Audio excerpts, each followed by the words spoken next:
अभिवादन स्वीकार करें मेरा। लोक सदन के संपादकीय पृष्ठ पर हम आज आपसे अत्यंत महत्वपूर्ण मसले पर एक संवाद कर रहे हैं, जो है राजनीतिक और बरस 2023 विधानसभा। आज जैसा कि हम जानते हैं, छत्तीसगढ़ में मुख्यमंत्री हैं भूपेश बघेल और कांग्रेस पार्टी की सरकार है। दूसरी तरफ नरेंद्र दामोदर दास मोदी प्रधानमंत्री और केंद्रीय गृह मंत्री अमित शाह, यह दोनों ही पूरी तरीके से इस जद्दोजहद में लगे हैं कि छत्तीसगढ़ में भारतीय जनता पार्टी की विजय होनी चाहिए। क्या इन दोनों पार्टियों में से कोई एक पार्टी सत्ता में आएगी या फिर त्रिशंकु सरकार की संभावना है? इसे लेकर के आज हम यह एक महत्वपूर्ण बुलेटिन आपके पास लेकर आ रहे हैं, जो यह बता रहा है कि छत्तीसगढ़ में कांग्रेस और भाजपा दोनों के ही हालात अच्छे नहीं हैं।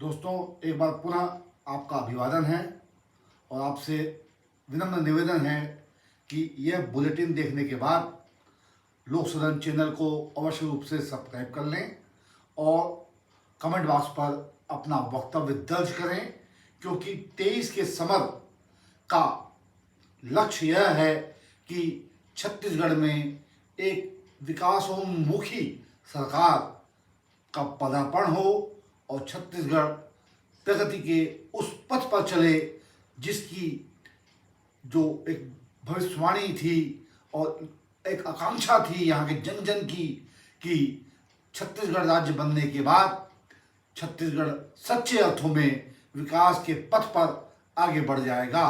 इस तरह 23 में अब एक बड़ा आपके सामने मौका है कि आप एक अच्छी सरकार चुनकर लाएं और यह संदेश दें कि हम चुनाव को किस तरह निष्पक्ष बना सकते हैं और किस तरह जो दोनों हाथों से, चाहे वह अ हो या फिर ब पार्टी हो, पैसों के दम पर आपके वोटों को खरीद लेती है, सेंध लगाती है और 5 साल तक फिर अबाध गति से भ्रष्टाचार और भ्रष्टाचार की गूंज होती रहती है और आगे चल कर के कभी कोई मुख्यमंत्री जेल चला जाता है और कोई मंत्री जेल चला जाता है। खैर, अब हम आपसे बात कर रहे हैं हमारे उस विषय की जिसका हमने आगाज किया है कि क्या 23 के चुनाव में कांग्रेस पार्टी एक बहुमत के साथ सत्तासीन होगी या फिर मोदी और अमित शाह के दारोमदार पर भारतीय जनता पार्टी की सरकार यहाँ बनेगी। जी हाँ, इन दोनों ही पार्टियों के हालात, जैसे कि हमने आपको प्रारंभ में ही बता दिया है, कि अच्छे नहीं हैं। कांग्रेस आज आपको और कांग्रेस के नेताओं को स्वस्थ दिखाई दे रही होगी और ऐसा प्रतीत होता होगा कि हम तो बड़ी आसानी से बहुमत तो क्या, हम 70 और 75 सीटों पर बहुमत के साथ सरकार बनाएंगे।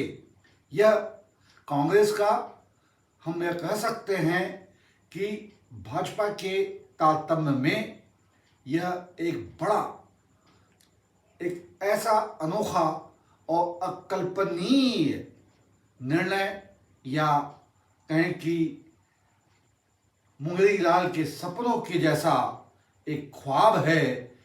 मगर जमीनी सच यह है कि हर एक सर्वे में यह स्पष्ट रूप से सामने धीरे धीरे आ रहा है कि भारतीय जनता पार्टी लगातार आगे बढ़ रही है, मगर वह भी बहुमत के आसपास नहीं है। ऐसे में क्या छत्तीसगढ़ में कोई तीसरी पार्टी मदद करके कुछ विधायक जिसके चुन कर आए उसके आधार पर सरकार बनेगी। लेकिन अगर हम इस सब पर दृष्टि डालते हैं तो देखते हैं कि बहुजन समाज पार्टी एक महत्वपूर्ण राजनीतिक दल छत्तीसगढ़ में है, जिसके वर्तमान में 2 विधायक पामगढ़ से और जैजैपुर से चुने हुए हैं। और इसी तरह अजीत जोगी की पार्टी जनता कांग्रेस की भी जमीनी स्तर पर एक धमक और पकड़ दिखाई देती है। इस सबसे आगे जिसका कोई एक भी विधायक आपको छत्तीसगढ़ में देखने को नहीं मिलता है, वह पार्टी है गोंडवाना गणतंत्र पार्टी, जिसे हीरा सिंह मरकाम ने स्थापित किया था 30 वर्ष पूर्व, और जिसके आज राष्ट्रीय अध्यक्ष हैं तुलेश्वर सिंह मरकाम। अब इस पार्टी ने पाली तानाखार से तुलेश्वर सिंह मरकाम, जो एक राष्ट्रीय अध्यक्ष है पार्टी के, स्वयं नेतृत्व करने जा रहे हैं और चुनाव के मैदान में होंगे।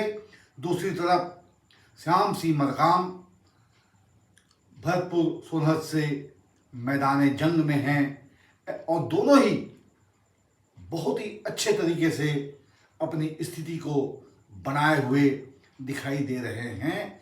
मगर इसके साथ ही गोंडवाना के कुछ और भी विधायक चेहरे चुन करके अब 23 के समय में अप्रत्याशित रूप से विधानसभा में पहुंचने के हालात में दिखाई देते हैं। इस सब मंजर को देखते हुए हम कह सकते हैं कि आगामी विधानसभा चुनाव में आज जो परिदृश्य है वह नहीं होगा। एक नए परिदृश्य के साथ, एक नई संकल्पना के साथ यहाँ की जनता अपने जनप्रतिनिधियों को चुनेगी और एक ऐसी सरकार बनेगी जो बिल्कुल नए चेहरों के साथ आने जा रही है, ऐसा हम महसूस कर रहे हैं।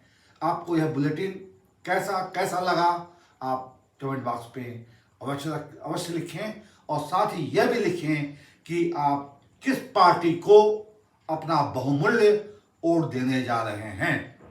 धन्यवाद।